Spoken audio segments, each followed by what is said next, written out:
Hi everyone, welcome back to my channel my dear students. देखिए आज की इस वीडियो में हम आपको शॉर्ट फ्रेजेस जो यहाँ आपको स्क्रीन पर देखने को मिल रहा है, इन सभी को हम आपको सिखाएंगे, इन सभी की मीनिंग्स बताएंगे और साथ ही ये भी बताएंगे कि आपको कैसे सेंटेंस में इसे यूज़ करना है। ठीक है, तो इसके प्रोनाउंसिएशन, इसका यूज़, इसकी मीनिंग्स, सभी चीज़ें एक वीडियो के अंदर आप सीख जाओगे इस वीडियो के अंदर।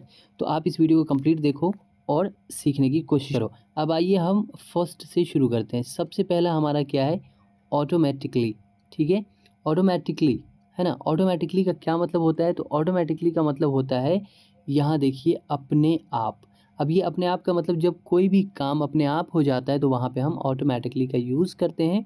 जैसे कि मान लीजिए आपको कहना है कि मेरी साइकिल अपने आप चल पड़ी, माई साइकिल रैन ऑटोमेटिकली। ठीक है, माई साइकिल रैन ऑटोमेटिकली। तो ऑटोमेटिकली का मतलब यहाँ पे क्या हो जाएगा? अपने आप। ओके, अब हम नेक्स्ट देखेंगे। तो नेक्स्ट दूसरा है बिना पूछे, ये वाला। ठीक है, ध्यान दीजिएगा। दूसरा क्या है हमारा? दूसरा है बिना पूछे। यहाँ देखिए, बिना पूछे। तो जैसे फॉर एग्जांपल, जब आपसे बिना पूछे कोई कुछ काम करता है तो वहाँ पे आप विदाउट आस्किंग का यूज़ करते हैं। जैसे मान लीजिए आपको कहना है कि उसने बिना पूछे जो है मुझसे बिना पूछे चला गया वह, तो आप बोलिएगा ही वेंट, मतलब वह चला गया। विदाउट आस्किंग मी, विदाउट के बाद वर्ब में आईएनजी लगा देना है। विदाउट आस्किंग मी, वो मुझसे बिना पूछे चला गया। अगर आपको इसका दूसरा सेंटेंस बनाना है कि जैसे तुम बिना पूछे जो है तुमने मेरी कलम ले ली। ठीक है, फॉर एग्जांपल अगर आपको ये बोलना है कि तुमने बिना पूछे मेरी कलम ले ली, तो हम क्या बोलेंगे? हम बोलेंगे यू टुक माई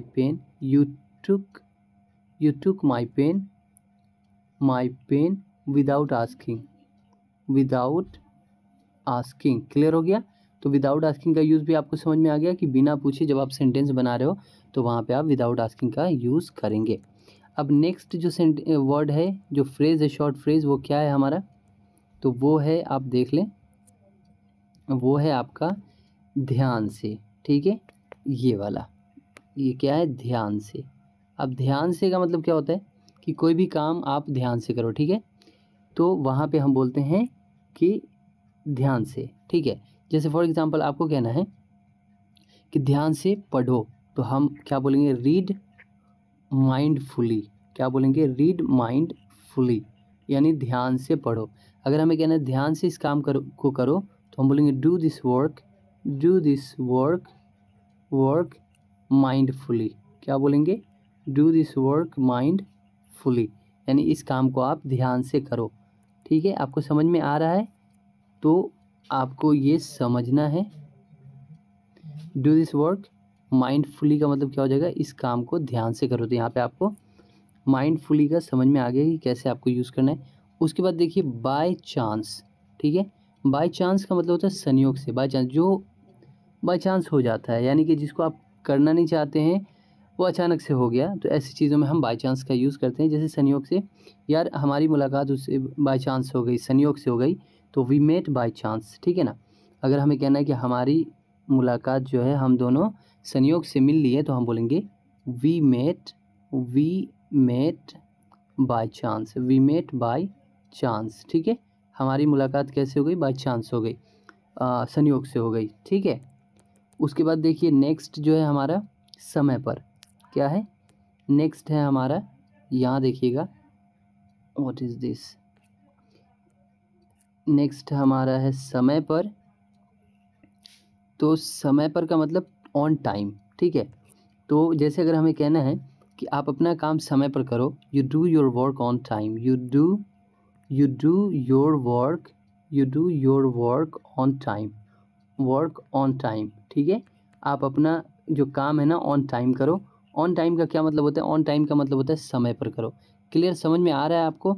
तो ऑन टाइम का मतलब हो गया कि समय पर आप कोई चीज़, अगर आपको कहा जा रहा है कि समय पर आपको करना है, तो on time, you have to do your work on time, आपको अपना काम समय पर करना है। फॉर एग्जाम्पल अगर हमें कहना है कि समय पर पढ़ो, तो हम क्या बोलेंगे? आप सोचो, तो हम बोलेंगे रीड ऑन टाइम। क्या बोलेंगे? Read on time. ठीक है, तो हम बोलेंगे रीड ऑन टाइम। अब हम नेक्स्ट वो देखते हैं। नेक्स्ट हमारा क्या है? एक ही बार। ठीक है, एक ही बार, ये वाला।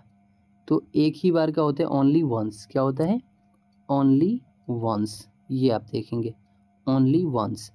ओनली वंस का मतलब क्या होता है एक ही बार, मैंने उसे एक ही बार देखा तो हम बोलेंगे I saw her only once, ठीक है। मैंने सिर्फ एक बार ही खाया, आई एट ओनली वंस, ठीक है। मैंने एक बार ही पढ़ा तो आई रेड ओनली वंस, ठीक है। I read only once. Clear हो रहा है कॉन्सेप्ट। तो इस तरीके से आप यूज़ करेंगे सेंटेंस के अंदर। उसी तरीके से अगर आपको कहना है अलग अलग, ठीक है, तो अलग अलग के लिए हम क्या बोलेंगे, यहाँ पे देखिए अलग अलग, ठीक है। तो अलग अलग का यहाँ पर क्या है सेपरेटली यानी अलग अलग, है ना। अगर हमें कोई सेंटेंस बनाना है तो हम क्या बोलेंगे, हम बोलेंगे आप अलग अलग होकर काम करो, यू वर्क सेपरेटली, ठीक है। यू वर्क सेपरेटली का मतलब अलग अलग होकर काम करो, तो हम बोलेंगे यू वर्क सेपरेटली। अगर हमें कहना है कि हमें अलग अलग होकर काम करना चाहिए तो हम बोलेंगे वी शुड वर्क सेपरेटली। तो सेपरेटली का मतलब क्या होता है यहाँ पे अलग अलग होकर कोई काम करना। क्लियर। चलिए नेक्स्ट देखते हैं। नेक्स्ट है हमारा एक साथ, ठीक है। एक तो अलग अलग था, अलग अलग का अगर हम एंटोनिम्स देखेंगे तो क्या हो जाएगा एक साथ, ठीक है। तो अब ये जो एक साथ है इसका इंग्लिश क्या होता है, इसका इंग्लिश होता है टुगेदर, ठीक है। इसका क्या हो जाएगा आपको टुगेदर। अब टुगेदर का मतलब क्या हो जाएगा एक साथ। अब जैसे अगर हमको बोलना है कि हमें मिलकर काम करना चाहिए तो हमें क्या बोलना चाहिए, इंग्लिश में बोलना चाहिए we should work together, we should work together, ठीक है। इसका मतलब हो गया हमें एक साथ मिलकर काम करना चाहिए, ठीक है। तो वी शुड वर्क टुगेदर। चलो एक साथ मिलकर काम करते हैं, लेट्स वर्क टुगेदर, ठीक है। लेट्स वर्क टुगेदर, फिर हम क्या बोलेंगे लेट्स वर्क टुगेदर। मतलब टुगेदर का क्या मतलब हो जाता है यहाँ पे कि जब आप एक साथ कोई काम करना चाहते हैं, ठीक है, 2-3 बंदे मिलकर, तो वहाँ पे आप टुगेदर का यूज़ करते हैं। क्लियर हो गया। चलिए उसके बाद नेक्स्ट है हमारा, नेक्स्ट क्या है, बिना किसी डर के, ठीक है। बिना किसी डर के की जो इंग्लिश होती है वो होती है फियरलेसली। क्या होती है फियरलेसली। यहाँ देखेंगे फियरलेसली का मतलब क्या होता है बिना किसी डर के। और अगर आपको कहना है कि मैं बिना किसी डर के अपने काम करता हूँ, मैं एक ही सेंटेंस इसलिए समझाने की कोशिश कर रहा हूँ कि आपको अच्छे से समझ में आए। तो जैसे अगर हम कहना है कि मैं किसी भी काम को बिना डरे करता हूँ, बिना किसी डर के करता हूँ, तो हम बोलेंगे I do any work fearlessly, I do any work fearlessly, I do any work fearlessly, ठीक है। मैं किसी भी काम को फियरलेसली करता हूँ यानी बिना डरे हुए करता हूँ। फॉर एग्ज़ाम्पल अगर आप एक क्रिकेटर हैं, मैच खेलते हैं, तो आप कह सकते हैं आई प्ले फियरलेसली, मतलब मैं निडर होकर खेलता हूँ, मैं बिना डरे खेलता हूँ। तो हम क्या बोलेंगे I play fearlessly, I play fearlessly, ठीक है। बात समझ में आ रहा है। तो आई प्ले फियरलेसली का मतलब हो जाएगा मैं बिना डरे खेलता हूँ। ओके। अब आइए नेक्स्ट देखते हैं वेरी लिटिल का मतलब क्या होता है बहुत कम, जो कि यहाँ पे आपको देखने को मिल रहा है वेरी लिटिल। तो अब वेरी लिटिल का जो यूज़ है वो कैसे करेंगे, तो देखिए वेरी लिटिल का मतलब सबसे पहले हो जाता है बहुत कम। मैंने बहुत कम पानी पिया है, I have drunk very little water, हम बोल सकते हैं। Okay, I have drunk very little water यानी कि हमने बहुत कम पानी जो है पिया है। पानी का गिलास मैं बना दे रहा हूँ। अगर आप कहते हो कि मैंने बहुत कम पानी पिया है तो आप बोल सकते हैं I have drunk very little water. अगर आप कहते हो मेरे पास बहुत कम पैसा है, ठीक है, तो आप बोल सकते हैं I have very little money, ठीक है। क्लियर हो गया। अब चलिए नेक्स्ट देखते हैं। नेक्स्ट हमारा क्या है, तो नेक्स्ट है बहुत ज़्यादा, ठीक है। इसका अपोजिट यहाँ पे आपको देखने को मिल रहा है। वेरी लिटिल का मतलब बहुत कम होता है, तो वहीं अगर आप बहुत ज़्यादा की बात करेंगे तो बहुत ज़्यादा के लिए आपको बोलना होगा टू मच, ठीक है, जो कि यहाँ पे आप देख लो टू मच। अब ये जो टू मच है इसको यूज़ कैसे करेंगे, सिंपली टू मच का मतलब सबसे पहले समझेंगे। टू मच का मतलब होता है बहुत ज़्यादा। अगर हम कहते हैं कि मैंने बहुत ज़्यादा पानी पी लिया तो I drank too much water, ठीक है, I drank too much water, same sentences बन गए, ठीक है। I drank too much water, मैंने बहुत ज़्यादा पानी पी लिया।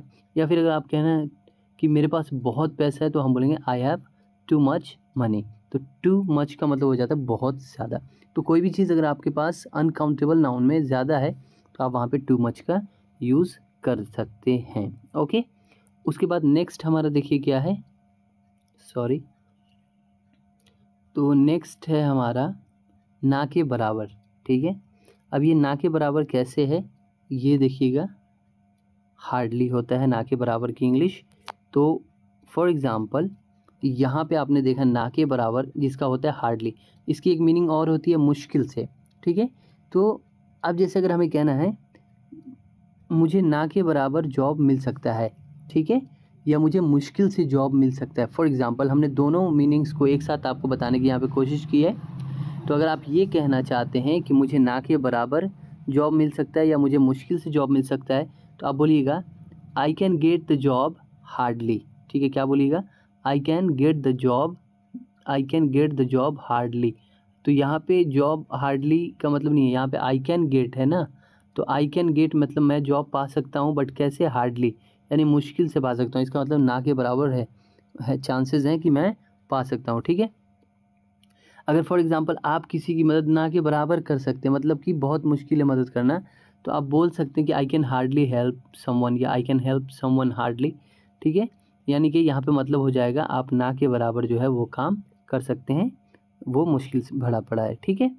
क्लियर, चलिए नेक्स्ट देखते हैं। नेक्स्ट हमारा क्या है, वंस। ओनली वंस था एक जगह पे और यहाँ पर आप देख रहे हो वंस, ठीक है। तो वंस का क्या होता है, एक बार। वंस की क्या मीनिंग होती है, एक बार, जैसे यहाँ पर। तो वंस का मतलब होता है एक बार। तो जैसे अगर आप कहते हो मैंने एक बार, ओके, तो जैसे आप कहते हो एक बार की बात है तो हम बोलते हैं वंस अपॉन अ टाइम। उसी तरीके से हम कहेंगे मैंने एक बार खाया, आई एट वंस, ठीक है। आई एट आई एट वंस, इसका मतलब हो जाएगा मैंने एक बार खाया, ओके। उसी तरीके से अगर आप एक बार से रिलेट करके कुछ भी बोल रहे हो तो वंस यूज़ करोगे। जैसे मैंने एक बार देखा, आई सॉ वंस, मैं एक बार गया, आई वेंट वंस। क्लियर हो गया। चलिए नेक्स्ट क्या है, बार बार। अब हम नेक्स्ट देख लेते हैं। तो नेक्स्ट है हमारा, यहाँ पे देखिएगा, बार बार, और जिसकी इंग्लिश क्या होती है, जिसकी इंग्लिश होती है अगेन एंड अगेन, ठीक है। ये वाला देखिएगा बार बार, तो इसकी इंग्लिश क्या होती है, अगेन एंड अगेन। तो जैसे अगर आप बोलते हो कोई भी चीज़ और उसमें बार बार का आपको सेंटेंस आ रहा है वर्ड, तो आपको अगेन एंड अगेन यूज़ करना है। और कैसे, तो फॉर एग्ज़ाम्पल जैसे आप कहना चाहते हो कि तुम बार बार एक ही गलती दोहराते हो, ठीक है, you repeat the same mistake again and again. या फिर तुम बार बार एक ही गलती करते हो, you make a mistake again and again. या फिर अगर हमें कहना है कि तुम बार बार जो है मुझसे बात करते हो, you talk with me again and again. Clear. तो अगेन एंड अगेन का मतलब क्या हो गया यहाँ पे, बार बार, ठीक है। उसके बाद देखिए फॉर एवर है। फॉर एवर का क्या मतलब होता है, फॉर एवर का मतलब होता है हमेशा या हमेशा के लिए, ठीक है, फॉर एवर।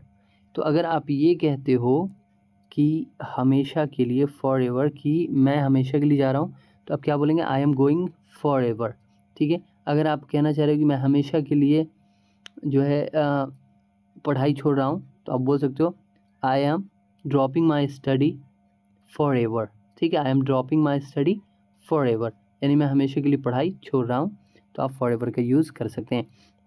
लेकिन पढ़ाई नहीं छोड़नी चाहिए, पढ़ाई हमेशा करनी चाहिए, ओके। नेक्स्ट देखिए जल्दी में, ठीक है। तो जल्दी में का इंग्लिश क्या होता है, इन हरी, इन अ हरी। अब इन अ हरी का क्या मतलब हो गया यहाँ पे, जल्दी में।